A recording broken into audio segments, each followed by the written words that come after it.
को नमो बुधाय जय भीम। मैं आपके सामने भीम आर्मी व आजाद समाज पार्टी से संबंधित एक बहुत ही बड़ी खबर लेकर आया हूँ। भीम आर्मी के चीफ जब से नगीना के सांसद बने हैं, उनके जाने वालों की संख्या लगातार बढ़ती जा रही है।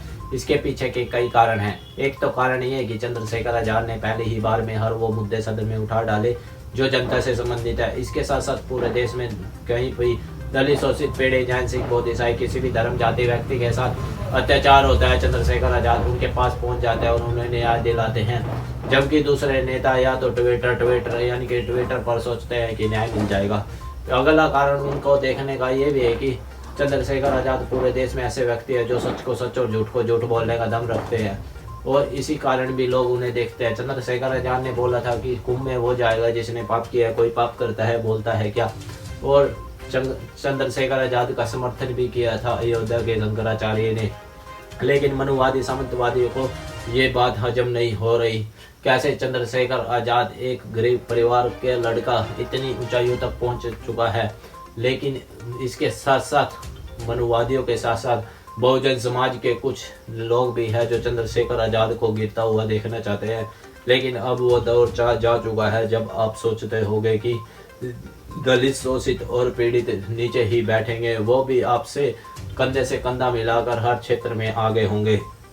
इसी कारण चंद्रशेखर आजाद ने लोकसभा के बजट पर चर्चा के दौरान केंद्र सरकार से मांगा कि देश की रक्षा के दिन रात अपने प्राण न्यौछावर करने वाले भारतीय सेना, द्वित बलों, सीमा सुरक्षा बल, केंद्रीय रिजर्व पुलिस बल, केंद्रीय औद्योगिक सुरक्षा बल, भारत तिब्बत सीमा पुलिस, सशक्त सीमा बल, राष्ट्रीय सुरक्षा गार्ड, असम फाइनल के जवानों को वेतन में आयकर से मुक्त किया जाए। ये कदम हमारे सैनिकों के सम्मान में एक भावपूर्ण श्रद्धांजलि होगी। और चंद्रशेखर आजाद ने इसके साथ साथ बड़े सदन में आपको बता दूं क्या उठाया कि चंद्रशेखर आजाद ने बोला कि जाति जनगणना होनी चाहिए, लेकिन जो बीजेपी सरकार के नेता है वो देखकर उन्हें बोलने लगे। चंद्रशेखर आजाद भी हंसने लगे। इसी बीच चंद्रशेखर आजाद ने लोकसभा में बजट पर चर्चा के दौरान मान्यवर साहब काशीराम के नारे, जिनकी जितनी संख्या बारी उसकी उतनी हिस्सेदारी को याद करते हुए अपनी बात रखी थी चंद्रशेखर आजाद ने। आप भी सुने ये पूरी वीडियो। चंद्रशेखर जी परिष्कार करने के लिए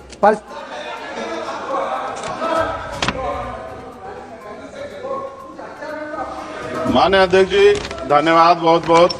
अध्यक्ष जी, गरीबों को बजट से बहुत आशा थी, लेकिन जब आया बजट तो सिर्फ निराशा थी।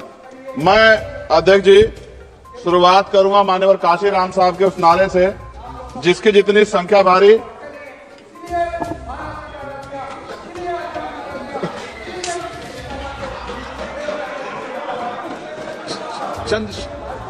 चंद्रशेखर जी। अध्यक्ष जी धन्यवाद। अध्यक्ष जी, गरीबों को बजट से बहुत आशा थी, लेकिन जब आया बजट सिर्फ निराशा थी। मैं अध्यक्ष जी शुरुआत करूंगा मान्यवर काशीराम साहब के उस नारे से, जिसकी जितनी संख्या भारी उसकी उतनी हिस्सेदारी। सर, टोटल बजट से शेड्यूल कास्ट, शेड्यूल ट्राइब को 2024-25 में 3.43% मिला था सर, जबकि आबादी सर 22-25% करीब है। इस बार सर शेड्यूल कास्ट को 3.33 यानी कि 3.33% पिछली बार से कम कर दिया। ऐसा लगता है सरकार ने हालत सुधार दी SC/ST की, जबकि धरातल पे क्या हो किसी छिपा हुआ नहीं है सर। 1645424.28 में से मात्र सर ई उत्थान की वेबसाइट पर रिलीज किया है सर 93963.41 यानी कि लगभग 60%। तो पैसा तो है सर, मगर वो रिलीज भी नहीं कर रहे हो। तो ये सर साइट पे है, ये भी आपके सामने रख रहा हूं। 2024-25 में शेड्यूल ट्राइब के लिए सर 3.47 इस बार का बजट है 25-26 का, और ये लगभग ना के बराबर बढ़ा है sir. Teaching, learning and result for state में सर पिछली बार 210 करोड़ था, इस बार घटा के 145 करोड़ कर दिया गया sir. PM Shri school sir, स्कूलों के हालात बहुत खराब है। मैंने पिछली बार कहा कोई बड़ी घटना घट सकती है। 24-25 में 1220 था, मात्र 1% की बढ़ोतरी की 1310 करोड़। PM पोषण में 2512 करोड़ था, इस बार घटा के 2500 करोड़ कर दिया। ये सरकार की विफलता। नेशनल मीन्स मेरिट स्कॉलरशिप में सर पिछली बार 70 करोड़ था, इस बार भी 70 करोड़ है, जबकि जनसंख्या बढ़ रही है और जरूरत भी बढ़ रही है। प्रधानमंत्री उच्चतर शिक्षा अभियान, पिछली बार 315 करोड़ का बजट था सर, इस बार 258 करोड़ का है। वर्ल्ड क्लास ट्यूशन, ये सरकार ने कहा था कि हम लोग बनाएंगे, पिछली बार 341 करोड़ था सर, इस बार 90 करोड़ है। कितनी कटौती है सर आपके सामने है। SC ST एट्रोसिटी होती है सर, उसका बजट समय से नहीं मिलता, परिवारों को इसका सामना करना पड़ता है। और सर बजट का तो तभी फायदा होगा जब सुरक्षा होगी।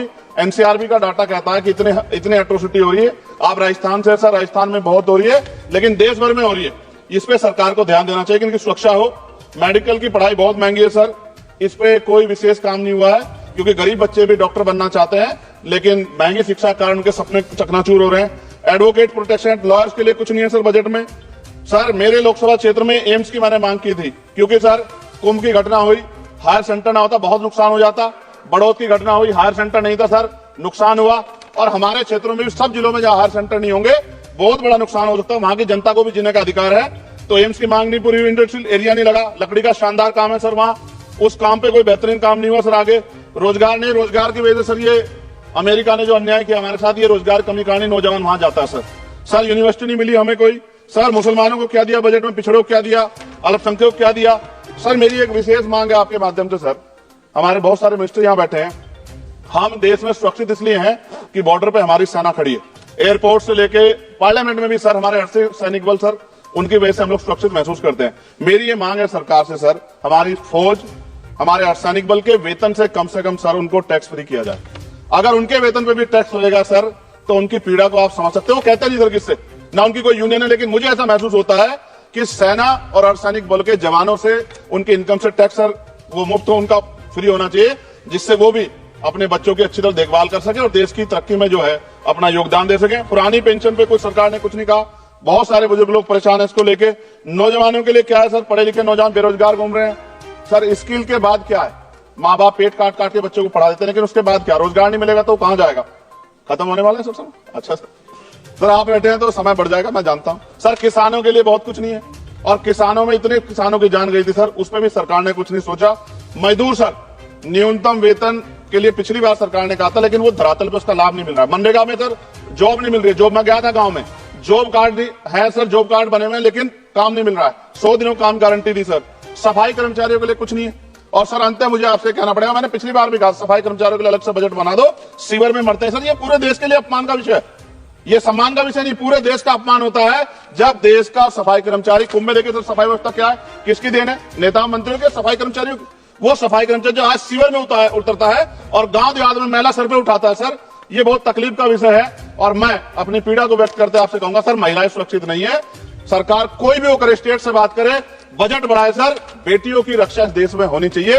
जब तक बेटियों की रक्षा नहीं होगी, जिनको सर हम देवी उत्तर पूछते धार्मिक, उसमें जब तक बेटियों की रक्षा नहीं होगी, तब तक सर देश मजबूत नहीं होगा। मैं वित्त मंत्री से मांग करूंगा कि जो मैंने सवाल उठाए जब वो जवाब दे, तो इन पे बताएं कि कटौतियां क्यों की, कि SC ST के पढ़ने का अधिकार छीन के सरकार तरक्की कर सकती है, ये संभव नहीं। धन्यवाद सदस्य जी।